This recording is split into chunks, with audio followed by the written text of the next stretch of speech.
Hi,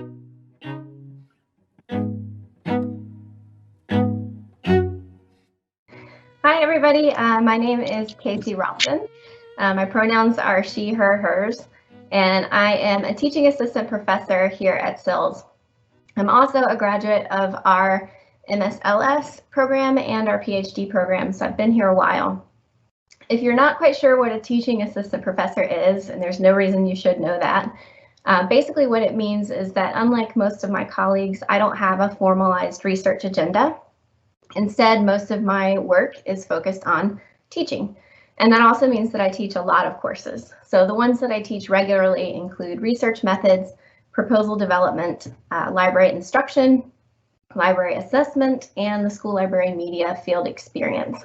So if you're a master's student here now, it's quite likely that you'll have me at some point. If you're an alum, it's likely that you had me at some point if you've been here in the past decade or so. I'm also the MSLS coordinator, which means that I am a point person for questions about our LS program.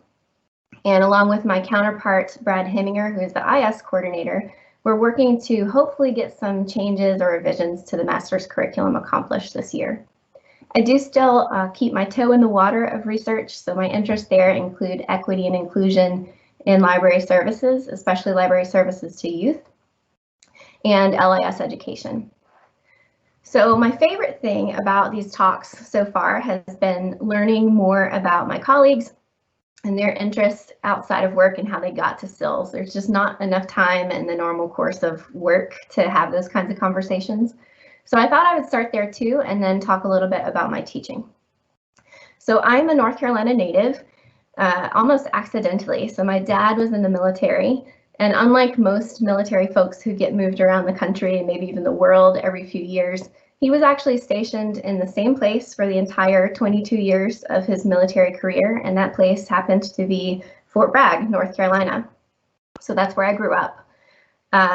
For undergrad, I was between Duke and UNC, and decided on Duke in part because of the worst tour guide ever for Admitted Students Week at UNC. And that's a funny story, but I won't tell it here. If you're interested in hearing about it, ask me about it sometime. So I'm really glad that I did choose Duke because that's where I met my now husband. We met camping out for a UNC basketball game, actually, our freshman year. And at the time, I really thought I wanted to be a geneticist. And I know that sounds strange now, but my undergrad degree was in biology. I was most definitely at Duke on financial aid, so I had two work study jobs the whole time I was there. One was in a genetics lab, and the other was actually in the biosci library. And given where I am now, you can probably guess which one of those jobs I liked better. I actually detested my time in the genetics lab, and that left me senior year at a real loss for what I wanted to do. I couldn't afford to get a master's degree right away, so I kind of fell into something called a lateral entry teaching program. This is sort of like Teach for America, or rather Teach for America is an example of these. But my version was called Teach Kentucky. It was local to Louisville. And the idea was they take people right out of undergrad and put you in the classroom and you get your Master's of Arts in Teaching at the same time. Now, I didn't know then, but I definitely know now about all of the equity issues with programs like that. And like so many other lateral entry teachers, I was put in one of the highest need schools in Kentucky, one of the lowest performing schools with the highest amount of poverty. And I had no experience, and these were kids who needed the best of the best teachers. They needed teachers who were experts, and instead they got me. So it was a really hard 2 years. I was not good at it, I promise. And at the end of that 2 years, we ended up moving back to Durham because my husband got into Duke Law. At that point, I was unsure about teaching still, but I decided to give it another go. I taught another 2 years of middle school science here in Durham at the quote unquote best middle school in the area. And I found the exact same equity issues there that I had seen in one of the quote unquote worst schools in Kentucky.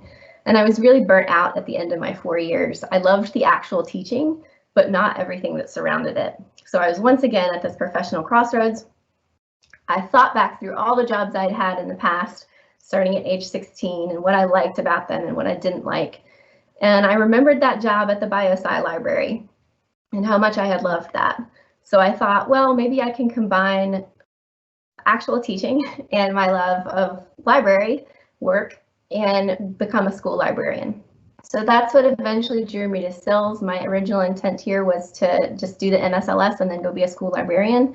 But I loved my classes, loved my instructors, and so now, 2 degrees and 2 kids later, I am still here and hope to stay here for as long as they'll have me. To talk a little bit about my teaching, as I was thinking about this talk, my original inclination was to say that I've learned a lot about teaching since those days teaching middle school. But the more I thought about it, the more I think that it's actually that I have unlearned a lot about teaching since then. So when I was teaching middle school, I received a lot of advice from my colleagues and even from my MAT professors that, while maybe well-intentioned, I now know to be absolutely wrong. These are things like you have to be tough to be respected by your students. You might have heard the cliche phrase, "Don't smile before Christmas." I was actually told exactly that. Don't tell your students anything about your personal life.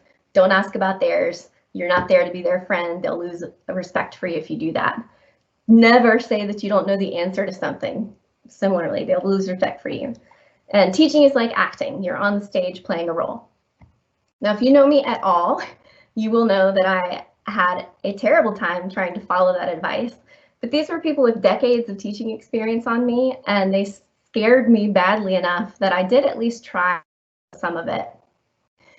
But the more that I taught and the more I started kind of breaking some of those rules, the more I found out that not only did nothing bad happen, but surprise, surprise, my students learned better, and I was much happier as a teacher when I didn't follow that advice. So my classes now pretty much follow the exact opposite of all of those rules that I just shared with you.